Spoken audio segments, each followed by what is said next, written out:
sure you're doing a domain for each one. What they did here was, this I put here to help you kind of figure out which part of your function, which piece were you using for this domain. So in the negative ones, you're using this. If you struggle with your restricted domain, make a number line out of it. So for the first piece of this, you're using that part. For the second piece of this, you're using from here to here. Notice you're using all your x values eventually. So you're using all your real numbers, but it's a piece at a time. This piece is using the first part, and the second one's using the right side. So that kind of helps you set your table up. Can everybody set their table up for their domain? That's the most important part. How'd you do with the sketching? So it's a lot easier than doing the tick marks, isn't it? You know, if you kind of approximate, go for these guys first. So at the 0 on the 1, it's open. And then you kind of notice this is a line. It's got a slope of 2. It's a positive slope line. It's got to go to the right, but you're just going this way, and you're going down. This one also is a line. It's a positive slope line.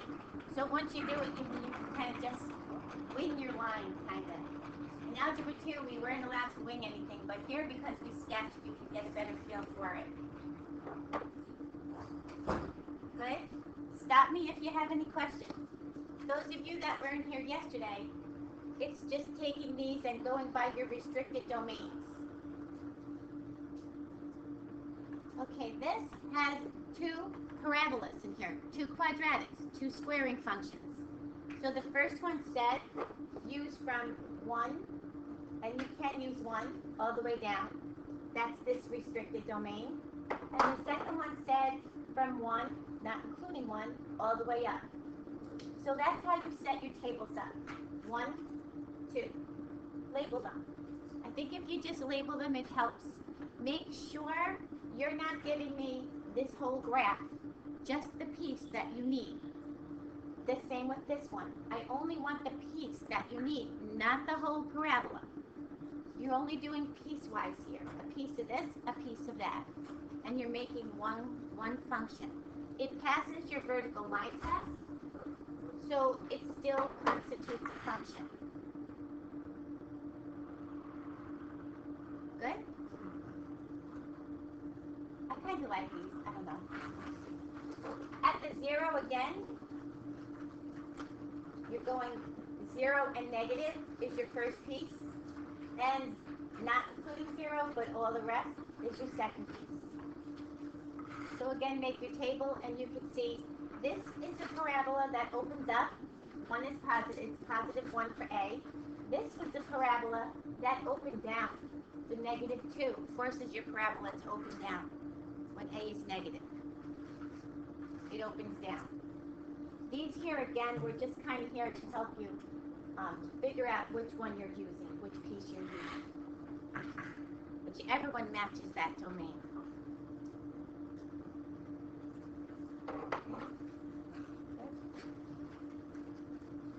Now we threw 3 at you. Be careful of the one in the middle. You've got 3 sections of your number line. Here's a negative 3. This is section 1. You've got this one from negative 3 to 0. This is section 2.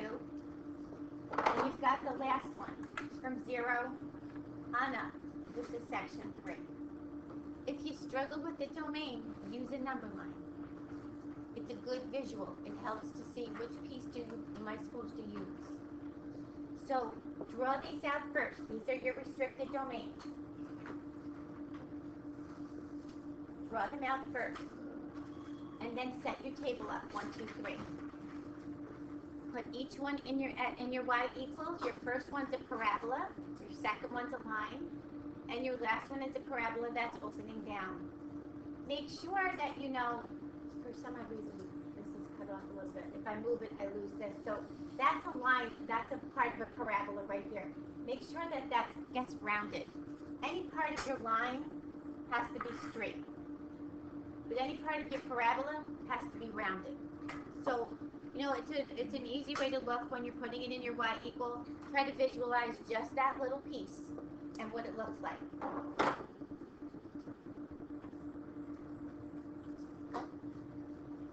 You guys did very well with this. And you got the sketching part too. That's very good. Again, you got two lines here. One is taking it from the negatives, one is taking it from 0 and the positives. One's a positive slope line, one's a negative slope line. That's the only pieces I want to see. I don't want to see the rest of those lines there.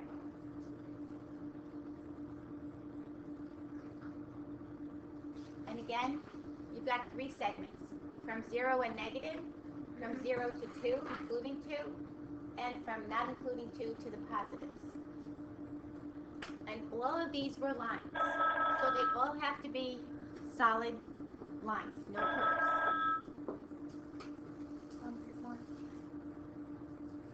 No, that's right. Good morning. Yes, I do. Yes. Oh.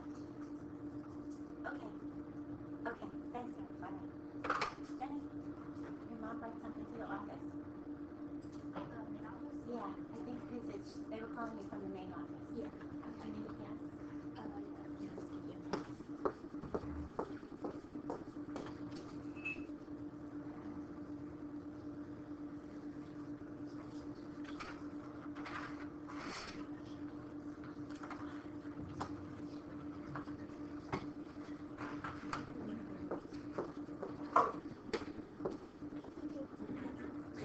All right, so everything good with this?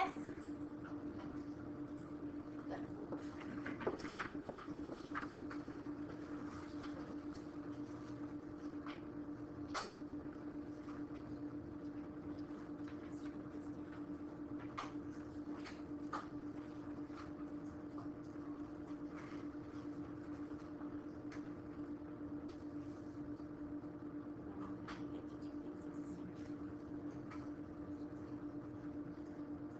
All right, let's start with this.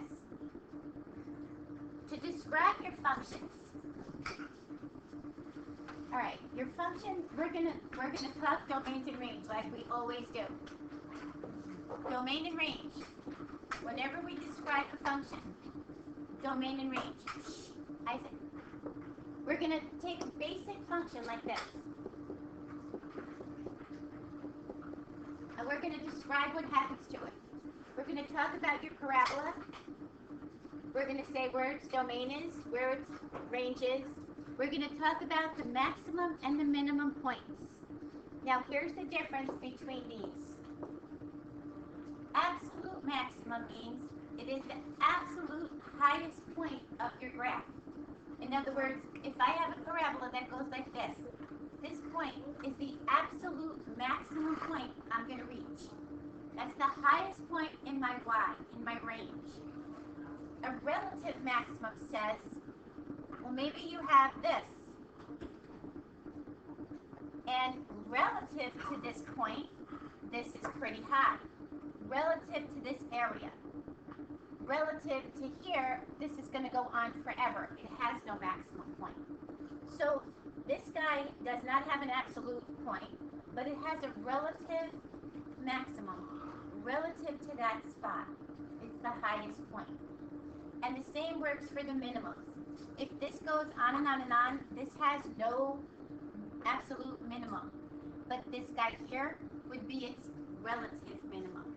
Relative to just this space, it is a minimum point. So we're going to take a look at maximums and minimums through this. Don't worry if you don't catch this now, because it's easier once we've walked through them. An increasing and a decreasing. What we look at when we're looking at increasing and decreasing is we always read the graph as on the x. We always read, God bless you. We always read the graph from left to right by our x values. But the increase and the decrease is the value of your function, is the y value. So if I'm reading x, it's like a roller coaster. This side, my y, is increasing until it hits this relative maximum point.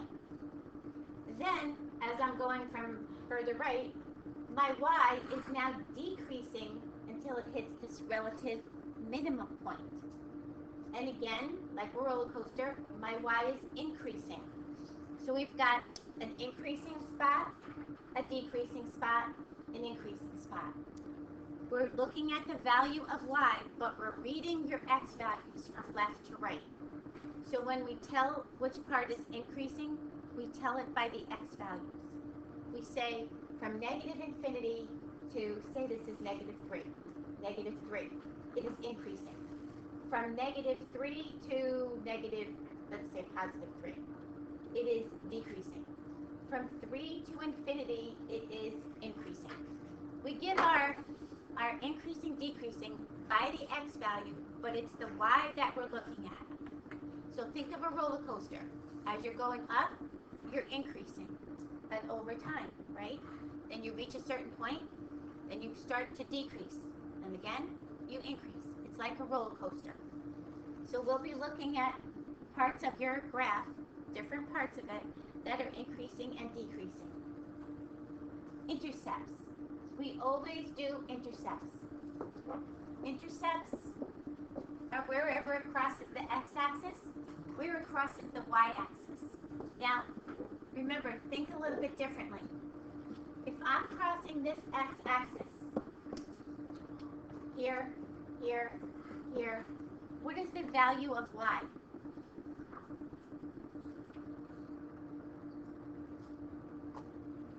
Zero. Good. So if I'm looking for an x-intercept, my y is 0. This is the one we usually find. Your roots, your zeros, your solution. These are your, when it crosses the x-axis, when y is 0. When it crosses the y-axis, x is equal to 0. So to find a y-intercept, you set x equal to 0. To find an x-intercept, you set y equal to 0. We always do this algebraically. Yes, you can confirm it on your graph, but we're going to take your equations and we're going to solve them algebraically for an x-intercept, a y-intercept. And yes, we see it on the graph. Every year that I do this, most of the kids will say, well, I can see there's my point, 3, 0. I realize that, but algebraically, we'll find it and we'll confirm it on your graph. Odds and evens. An odd and even function says this. If I have a function, say my function is this. This is a basic parabola. If I can replace this x with a negative x, and the function still looks the same, then my function is even. In other words, if I can plug, say I plug x is 1. When I plug an x of 1 in here, I get 1, right? Y is 1. If I plug a negative 1 in here, what is y? 1. It's the same value. So if I stick a negative x in here, and I do this, isn't this the same as x squared? If I can replace x with a negative x and have the same function, obviously we have to square it, then you have an even function. Where is your symmetry? Where's your symmetry? Across what axis? Y-axis. You have symmetry across your y-axis. I can fold it over the y, right? And have the same place. All right. Your odd function says, maybe you can't do that. Let's say f of x is equal to a cubing function. A cubing function looks like this. Well, it goes through the origin. My board is a little bit off. Now, if we can take this x and replace it with a negative, when you cube a negative, you get a negative. If your same function comes out with a negative sign, everything is the reverse sign of when you started, then you have an odd function. An odd function is just going the opposite way. It's going this way. So you actually have symmetry through your origin. You're going to see symmetry through the origin. See, here's your symmetry here, here. Your symmetry is through your origin. Then you know that you have an odd function. If you're going to replace the x, and it's going to make every term the opposite sign, every term, then you're good. If you just had this plus 3, and you replace this with a negative, this would still be a plus 3. This then would be neither. It would be neither odd nor even. Just a graph. No odd or even to that graph. So every term has to be negated, the opposite sign. These are things we're going to look at when we start describing your graphs. We describe odd and even functions. We describe intercepts. We describe all these nice little things. Let's see if I can get out of here. God bless you.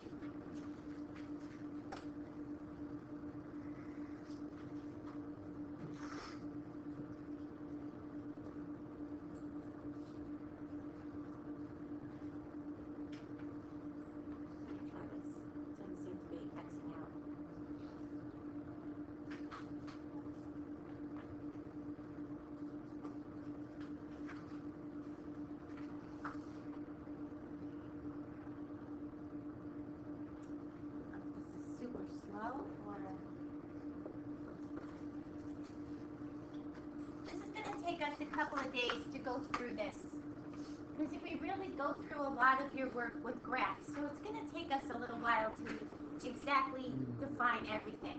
And what it is I can give you definitions of the kazoo, but until you do them, then you realize what you're looking at. So we're going to walk through quite a few of these. So again, if you're looking for an even function, if you can replace the x with a negative x, was my original function, and it becomes still the original function when I replace it with x, then I say this is even. It has symmetry through your y-axis. So right away, if you see your graph has symmetry with respect to the y-axis, you have an even graph. You know this has to work. So here's a parabola, and it's shifted up 1. So instead of at the 0, 0, it's just up 1. Does this have symmetry with respect to the y-axis? Can I fold it over?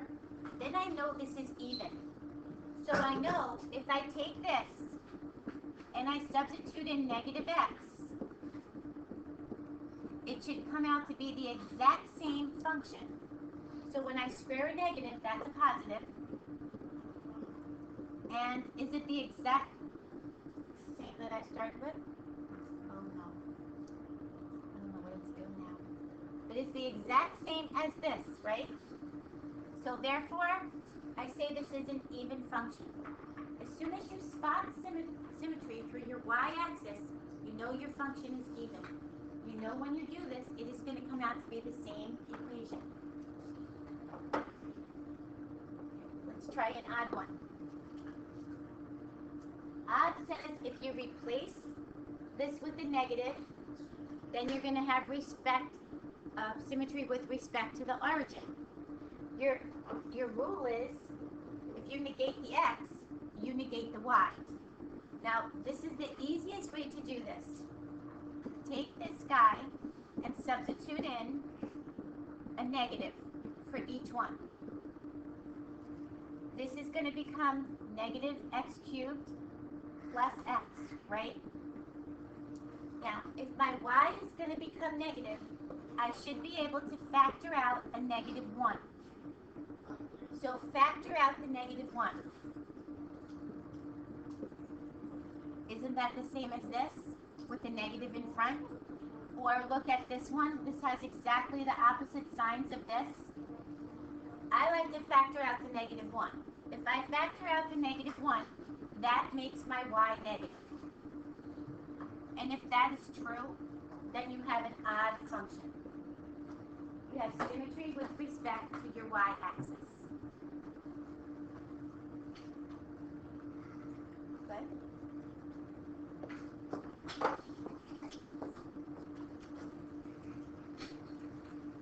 Before you go, let me just ask you this little question over here. When I'll hand out what I have for homework. Can a function have symmetry with respect to the x-axis? No. Why not? Because why? It won't pass the vertical line test. If it has symmetry with respect to the x-axis, it will not pass the vertical line test. It will not be a function. Good.